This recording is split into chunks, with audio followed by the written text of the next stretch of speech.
21वीं सदी के आज़ाद भारत में अलग अलग जिलों प्रदेशों में खबर पढ़ने और न्यूज़ चैनलों में देखने को मिलता है कि दलितों के घोड़ा चढ़ने, मूंछ रखने, साफ कपड़ा पहनने, घोड़ी चढ़कर शानो शौकत से बारात जाने पर मनुवादी सामंती ठाकुरों के द्वारा बारातियों पर हमला कर दलित दूल्हे की हत्या कर दिया जाता है। आज देश में बराबरी समता पर आधारित भारतीय संविधान होते हुए भी मनुस्मृति के मनुवादी सामंती लोग बराबरी को नहीं मानते। जब भारत में संविधान नहीं था, मनुस्मृति लागू था, तब इन मनुवादी सामंतियों ने दलित वंचितों पर कितने जुल्म ढाए होंगे। ये गाथा है आज से 142 साल पहले की राजा गुरु बालक दास के बाद सतनाम आंदोलन का नेतृत्व करने वाले मनुवादी सामंतियों की आंखों में आंखें डालकर मनुवादी व्यवस्था से लड़कर मानवाधिकार डोला पालकी का अधिकार दिलाने वाले वीर साहसी पराक्रमी साहिब श्री भुजबल महंत। सतनाम आंदोलन की प्रसिद्ध घटना है मानवाधिकार स्वाभिमान डोला यात्रा। इस डोला यात्रा में सतनामी एवं मनुवादी सामंती ताकतों के बीच बहुचर्चित संघर्ष हुआ था। यह घटना इतना प्रसिद्ध हुआ कि लोकगीतों में भी इसकी गूंज सुनाई देती है। लोक नाचाओं में रणक्षेत्र मार्ग संगीरे की घुड़ा की लड़ाई में रणक्षेत्र मार्ग अर्थात सुनो संगीत की घोड़ा में एक जबरदस्त रण लड़ाई हुआ। यह घटना 1883 ईस्वी के आसपास की है। यह उस दौर की बात है जब सतनाम दमनकारियों ने सामंतों ने गुरु घासीदास के बेटे पुत्र राजा गुरु बालक दास की हत्या और बांधा में अंजाम देकर उसकी जगह षड्यंत्र पूर्वक एक ऐसे व्यक्ति को भंडारपुरी धाम गुरुगद्दी में बैठा दिया गया था जिससे सतनाम आंदोलन को तोड़ने लोक दमनकारियों से सतनामी प्रमुखों की मिलीभगत का अध्याय शुरू हुआ। लेकिन इसके बावजूद आम सतनामी जनों में सतनाम आंदोलन के उद्देश्यों के प्रति जज्बा बरकरार था। विशेषकर नवगढ़िया क्षेत्रों में नवगढ़ राज, वर्तमान बेमेतरा, मुंगेली जिला इलाका के ग्राम ढारा नवलपुर सतनाम आंदोलन का एक महत्वपूर्ण गढ़ रहा है। सतनाम आंदोलन के प्रमुखों में से एक साहिब श्री भुजबल महंत जी यहीं के निवासी थे। एक समय साहिब भुजबल महंत अपने घोड़े में सवार होकर पूरे आन बान शान से मानवोचित गरिमा अनुरूप वस्त्र पगड़ी पहने अपने सहयोगियों के साथ नवगढ़ मुंगेली की ओर नवगढ़ राज मुंगेली मार्ग पर अपने पुत्र दयालदास की शादी के लिए वधू खोजने जा रहे थे।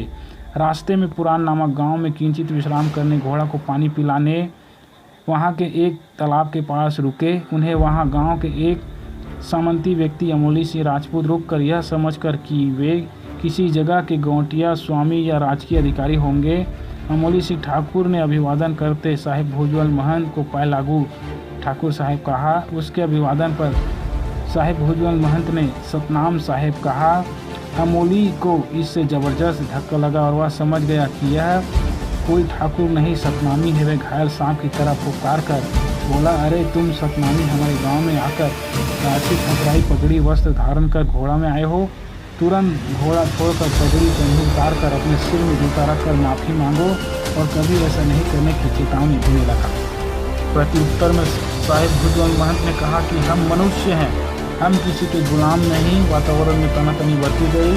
भुजबल महंत एवं उनके साथियों के पास अस्त्र शस्त्र देखकर और गांव में अल्पसंख्या में सामंती होने के कारण भुजबल महंत पर सीधे हमला करने की हिम्मत अमोली ठाकुर की नहीं हुई। उन्हें पता था कि ऐसा करने से आसपास हल्ला दंगा होगा और बहुसंख्या में सतनामी यहाँ आग धमकेंगे तो स्थिति नियंत्रण से बाहर हो जाएगा। उन्होंने रणनीति से काम लेते हुए कहा कि तुम्हें इसका मजा चखाया जाएगा। इस पर भुजबल महंत ने कहा कि ठाकुर साहेब, मुझे चाहे जो भी मजा चखाया जाएगा वह तो समय आने पर देख लेंगे, लेकिन यह मामला न तुम्हारा है न मेरा, यह समस्त मानव समाज की सम्मान अपमान का है। हम सतनामी मानव के स्वाभिमान और अधिकार के पक्षधर हैं और आप इसके विरोधी। हम दोनों अपने अपने पक्षकारों को बताकर बुलाकर दुनिया के आमने सामने होकर यह बताएं कि आखिर हमारे बीच लड़ाई किस बात के लिए है। यहाँ हमें गांव में अकेले एक पक्षी झूठे आरोप लगाकर आप हल्ला कर सकते हैं कि हम यहाँ डाका डालने आए हैं तो सच्चाई छिप जाएगी। इसलिए जगजाहिर तौर पर इस लड़ाई के मुद्दों को दुनिया जाने। इस तरह भुजबल महंत आगे बढ़ गए और इसकी जानकारी सूचना सर्वत्र सतनामियों को दी गई। भुजबल महंत साहेब ने आगे चिरहोला गांव जाकर समाज की बैठक लेकर सारा वृत्तांत बताया। वहां बखरिया भंडारी ने यह कहा कि मेरी बेटी सुंदरिया का विवाह भुजबल महंत के पुत्र दयालदास से करूंगा। सभी ने इसका स्वागत करते हुए यह तय किया कि सतनाम मुखियागण यह निर्णय ले कि इस शादी को में वर वधू को डोला में बिठाकर विदा किया जाएगा और बारात का आगमन प्रस्थान पुरान गांव के रास्ते से ही होगा।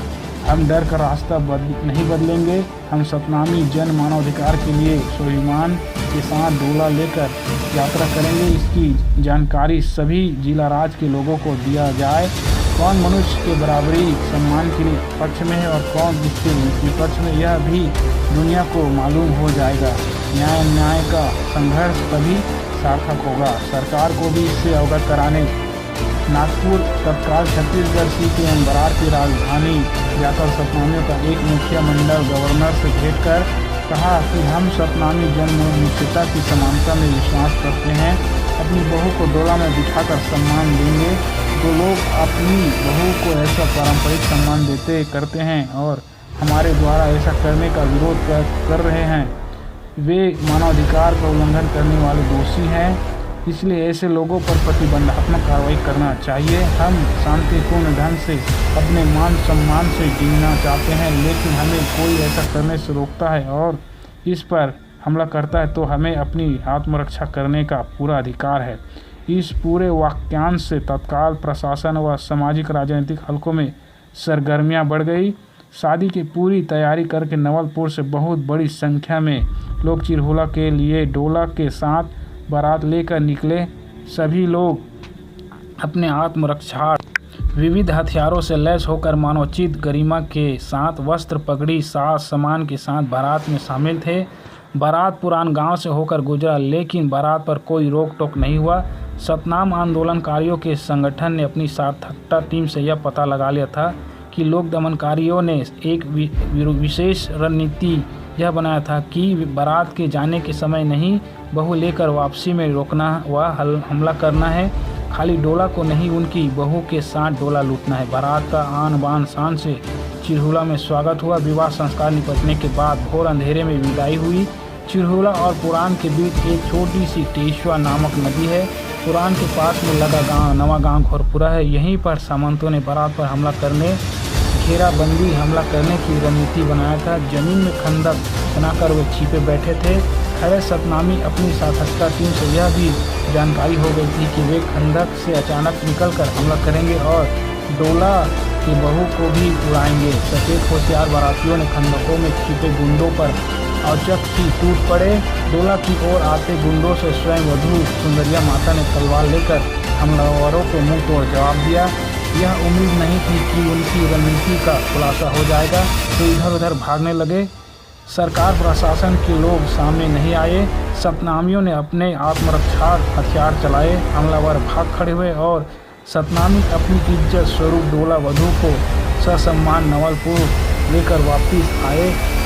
इस घटना का समस्त जगहों में इतना प्रभाव पड़ा कि सतनामियों को जहां मानवाधिकार की रक्षा करने के लिए संघर्ष करने वाले योद्धा के रूप में प्रसिद्धि मिली, लेकिन लोक दमनकारियों एवं असमानता पोषक सामंती समाज के बीच सतनामियों के प्रति दुश्मनी एवं बदले की भावना बलवती होती गई।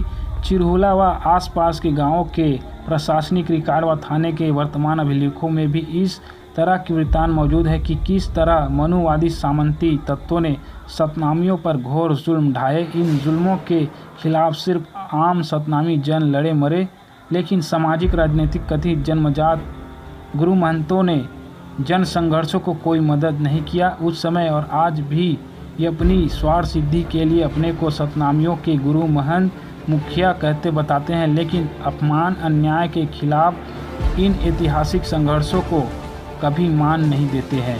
लेकिन आज भी आम सतनामियों ने इस मान स्वाभिमान के आंदोलन को जीवित रखा है। 28 अप्रैल को मानवाधिकार डोला सांझ से नवलपुर से निकलता है।